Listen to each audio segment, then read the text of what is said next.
مولانا محمدا عبده ورسوله أما بعد فأعوذ بالله من الشيطان الرجيم بسم الله الرحمن الرحيم اقرأ باسم ربك الذي خلق خلق الإنسان من علق اقرأ وربك الأكرم. وقال النبي صلى الله عليه وسلم من خرج في طلب العلم فهو في سبيل الله حتى يرجع أو كما قال عليه الصلاة والسلام. رب اشرح لي صدري ويسر لي أمري واحلل عقدة من لساني يفقه قولي.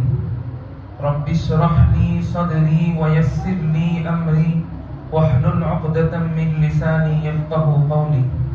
صدق الله العظيم وصدق رسوله النبي الأمي الكريم. محترم مکرم معزز مہمانان کرام اور عزیز طلبہ، پردہ نشین خواتین حضرات، سب کو السلام علیکم ورحمۃ اللہ وبرکاتہ۔ جیسا کہ آپ تمام کے علم میں ہے کہ ہمارا یہ ادارہ مکتب مدرسہ محمد مصطفیٰ صلی اللہ علیہ وسلم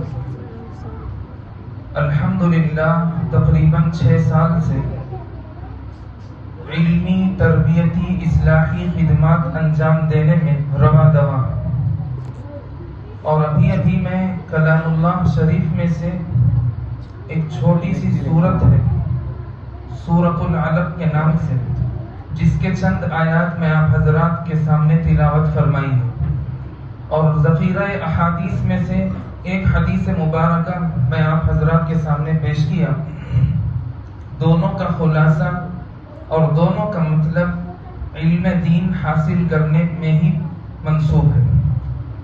اور علماء نے دیگر کتابوں کے اندر اس کو جو ہے علم سے ہی تفسیر فرمائی ہے، جیسا کہ اللہ کے نبی محمد عربی صلی اللہ علیہ وسلم پر جو قرآنی آیات کا جو نزول یعنی نازل ہونے کا جو سلسلہ شروع ہوا، وہ قرآن پاک کے عظیم 6666 آیاتوں میں سے سب سے پہلے نازل ہونے والی یہ 5 آیات تھیں، اور اس کا پس منظر اور شان نزول بیان کیا جائے تو کافی لمبا وقت گزر جائے گا۔ مختصر انداز میں ہم جو ہے جلسے کو مد نظر رکھتے ہوئے تفصیلات کو پردے کو پس کر دیتے ہیں، اور ہم ہمارے اس مدرسہ محمد مصطفیٰ صلی اللہ علیہ وسلم میں الحمدللہ اس سال 72 سے 73 طالب علم جو ہے یہاں زیر تعلیم حاصل کیے۔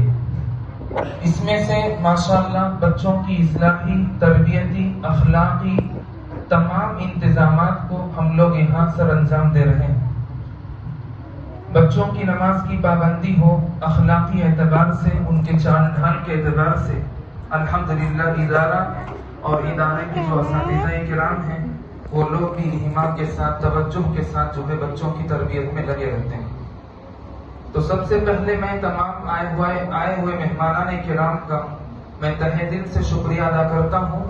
اہلاً و سہلاً مرحبا کہتا ہوں، خوش آمدید کہتا ہوں۔ خصوصاً میں حضرت اقدس مولانا امام حسین صاحب رحمانی دامت برکاتہم العالیہ کا بہت ہی میں شکر گزار ہوں۔ حضرت والا بڑی قیمتی وقتوں کو چھوڑ کر جو ہے ہماری حقیر سی دعوت کو قبول کر کے ہمارے سامنے جلوہ افروز ہوئے۔ اللہ تبارک و تعالیٰ سے دعا ہے کہ اللہ تبارک و تعالیٰ حضرت کی عمر میں برکت نصیب فرمائے، تادیر قائم و دائم ان کا سایہ ہم پر رکھے۔ بہرحال اور ہمارے جو ذمہ داران ہیں میں ان کا بھی شکریہ ادا کرتا ہوں،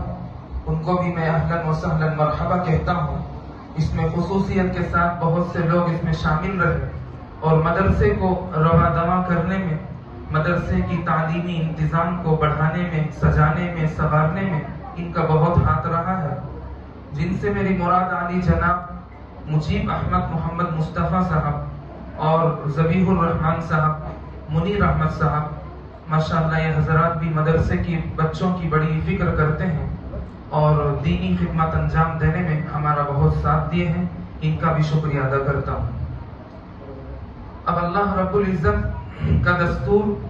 اور کلام اللہ شریف کا مقام و مرتبہ دنیا کے ہر فرد میں آپ جا کر دیکھیں، بہت سے ممالک ایسے ہیں جہاں غیروں کی آبادی بہت زیادہ ہے، اتنی زیادہ آبادی ہونے کے باوجود چاہے یہود و نصارہ سے، چاہے آپ جو ہے انگریزوں سے، کسی بھی اگر ان طبقے سے آپ لوگوں کو اگر پکڑیں جو صحیح معنوں میں عقل سلیم رکھتا ہے، وہ زبان پر سب سے پہلا جملہ اگر لائے گا کہ کتابوں میں جو سب سے افضل کتاب ہے، سب سے اہم کتاب ہے، وہ کلام اللہ شریف ہے۔ اور کلام اللہ، بیت اللہ، رسول اللہ، یہ شاعر اللہ میں سے ہیں۔ اور مسلمانوں کا دینی مذہب کے اندر ایک دستور ہے کہ جب بھی اسلام مسلمانوں کا کوئی بھی مذہب کے اندر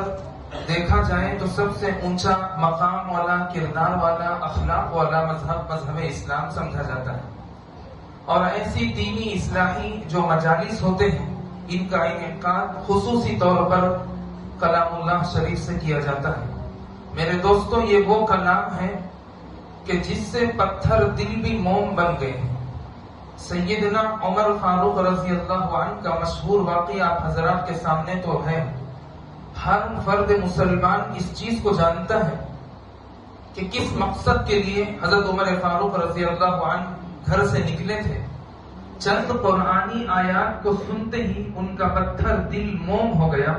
اور وہ مذہب اسلام میں داخل ہو گئے۔ اور قرآن پاک صاف طور سے اعلان کر رہا ہے، اذا جاء نصر اللہ والفتح، کہ جب اللہ کی مدد و نصرت آتی ہے اور کامیابی آتی ہے تو آپ دیکھیں گے کہ لوگ جوق در جوق ہو کر مذہب اسلام میں داخل ہوتے جائیں گے۔ تو میرے بھائیوں، آج کے اس پرفتن ماحول دور کے اندر مدارس کو، مکاتب کو اور دینی اداروں کو قائم کرنا نہایت ہی ضروری ہے، اور اپنے بچوں کے اندر علم دین کا حاصل کرانا یہ بہت بڑا فریضہ ہے۔ اور حدیث پاک میں ہے کہ ہر مسلمان مرد عورت پر علم دین کا حاصل کرنا فرض ہے۔ دوسری جگہ حدیث پاک میں ارشاد ہے کہ من خرج فی طلب العلم فهو فی سبیل اللہ حتی یرجع، کہ جب بندہ علم دین حاصل کرنے کے لیے گھر سے نکلتا ہے تو وہ واپس آنے تک اللہ تبارک و تعالیٰ کی حفظ و امان میں رہتا ہے۔ تو بھائیوں، میں اب جلسے کی شروعات کرنے جا رہا ہوں اور کلام اللہ سے ہی آغاز کرنا ہے۔ تو میں انشاءاللہ ہمارے مدرسہ حاضہ کے ایک طالب علم کو دعوت دیتا ہوں، وہ آئے اور کلام اللہ شریف سے ہم سب کے دلوں کو محظوظ فرمائیں۔ ان کو میں اس شعر کے ساتھ دعوت دیتا ہوں کہ کتابوں میں جو افضل ہے اسے قرآن کہتے ہیں، کتابوں میں جو افضل ہے اسے قرآن کہتے ہیں، اسے جس نے اتارا ہے اسے رحمان کہتے ہیں،